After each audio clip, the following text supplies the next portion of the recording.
instant message questions to our Comcast inbox. They want to ask you some questions about D&D and other things.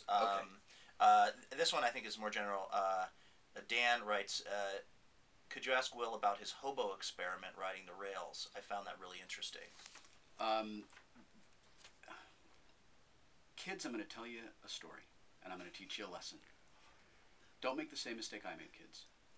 When you're making your website... We have a lot of children that listen to the show, too, so that's actually perfect. So pay attention. When you're making your website, and you're writing your bio, and you say to yourself out loud, God, these bios are stupid. Nobody reads them anyway. It's just something that you kind of feel is obligatory. You have to put there.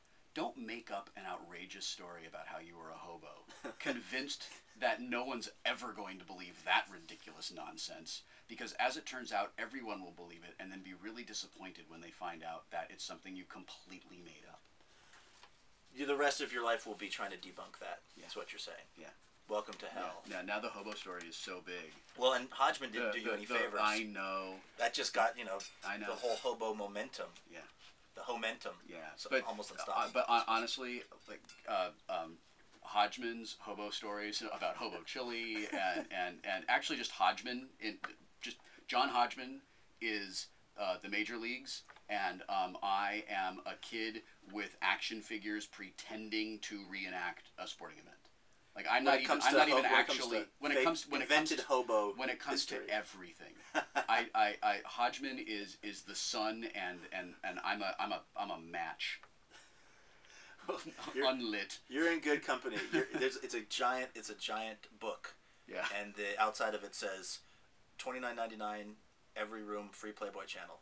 Yeah. It's from the Geisha Inn. Yeah. The hotel on Aurora Avenue that when I would drive by as a kid, I thought someday when I make it, I'm staying at the Geisha Inn because they have Playboy in every room. That's where that book of matches is from that you and I are part of in relation to John Hodgman. All right, Madhu in Boston says, I really appreciate Will's discussion of D&D in relation to his family. As a grad student at MIT, I walk down the halls of buildings on Saturday nights and see 30 to 40-year-old men spending all night playing similar games. Don't get me wrong, I think the same is true with people who go crazy for pro sports or anything else viewed as normatively, quote, acceptable. While I understand the value of playing games for the development of both reasoning and social interaction in young people, doesn't it at its extreme limit functional interaction in the real world? You can certainly make that argument. You can make that same argument about anything taken to its extreme. That's more of an argument about extremes than it is about D&D, because you can replace D&D with sports, or knitting, or scrapbooking, or pub crawling, yachting, anything. That's about things taken to their extreme. And I would not disagree with that at all. Anything taken to its extreme limits everything else. Okay, including D&D and gaming and all that stuff. Absolutely. Ruby says, a question for Will. What the heck is role-playing anyway? Why would someone prefer gaming at a table with paper and pencils when they can play online? How did Will end up on the D&D podcast? This is kind of a lot of questions. Yeah. This is like the perfect marriage for a geek like me because I listen to TBTL and Will on the D&D podcast all the time. And the last thing was just a statement. So it was really 3 questions and a statement. I can't tell. Is that? It sounds like the beginning isn't. Is it insulting? I don't know. I'm a little unclear. Let's take them one at a time. All right, here we go. The first part. Question for Will. Colon. What the heck is role playing anyway? So role playing is when you create a character. Typically, this is done with fantasy characters, and except it's kind of, think of like Lord of the Rings. You are pretending. You make a character, so you make a character who you hope to one day grow up to be Aragorn, or Gimli, or Legolas.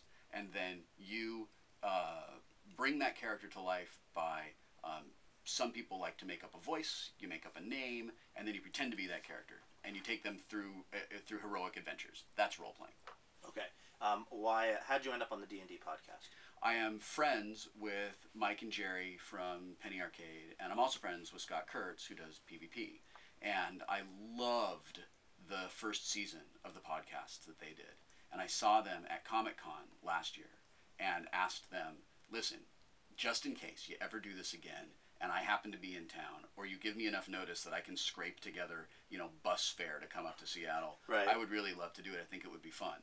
And a couple of weeks later, the other Mike from Penny Arcade emailed me and said, so we're thinking we want to have you be on our next podcast. And that's how that all came together. Lauren B. writes at our website, mindnorthwest.com, I'm so excited. I had a huge crush on Wil as a child, and it kind of made my life when he responded to my email asking for advice on graphic novels for my grandma. Oh, I remember her. That was cool. Long story. I've been bragging about it ever since. Hooray. Do you respond to I respond to as many emails as I can. What was the story with her grandma and graphic novels? She wanted to get her grandmother into graphic novels, and she just thought that her grandmother would enjoy them and would enjoy that type of storytelling. So I was recommending things that, you know, there are graphic, like, you don't want to start somebody out with Watchmen, you know. Even though we did it as our book club, which essentially started out hundreds of people with Watchmen. And it was quite an undertaking. It's tough. It's sort of like if you want somebody to get into science fiction, you don't start them out with the director's cut of Blade Runner, you know, because it's hard. Yeah. You know, you want to give them something that's accessible and that's just, it doesn't require you to have, you want to learn how to shop in a foreign language before you try to have a conversation with a native speaker. Right. So I was recommending, and I can't remember where I recommended they start. I think she had said she kind of likes these things. I probably recommended Matt Kind's Super Spy, which is probably one of my favorite books. Have you read Super Spy? Yeah, I love it. It's one of my favorite books of all time. He's at the show this weekend, too. Man. Oh. There you go. Matt Kind's going to be at the Comic-Con this weekend. Oh, man. That's awesome. Somebody else, speaking of Comic-Con, Adam said, you should tell people that Jewel State is going to be at Comic-Con. She played Kaylee on Firefly, which I'm sure would be of interest to many non-D&D playing tens. So that's another reason that even absolutely. If you want to go, if the D&D conversation is causing you to glaze over slightly, don't not go to Comic-Con because of that, because there are going to be lots of hot sci-fi. Battlestar people. Here's the thing. Yeah, here's the thing about this particular con, and one of the reasons I love this con so much is if you make a Venn diagram of gamers, comic fans, and science fiction fans, those people can all sit in their own circle, and this Comic-Con overlaps, and where they all overlap, that's this Comic-Con.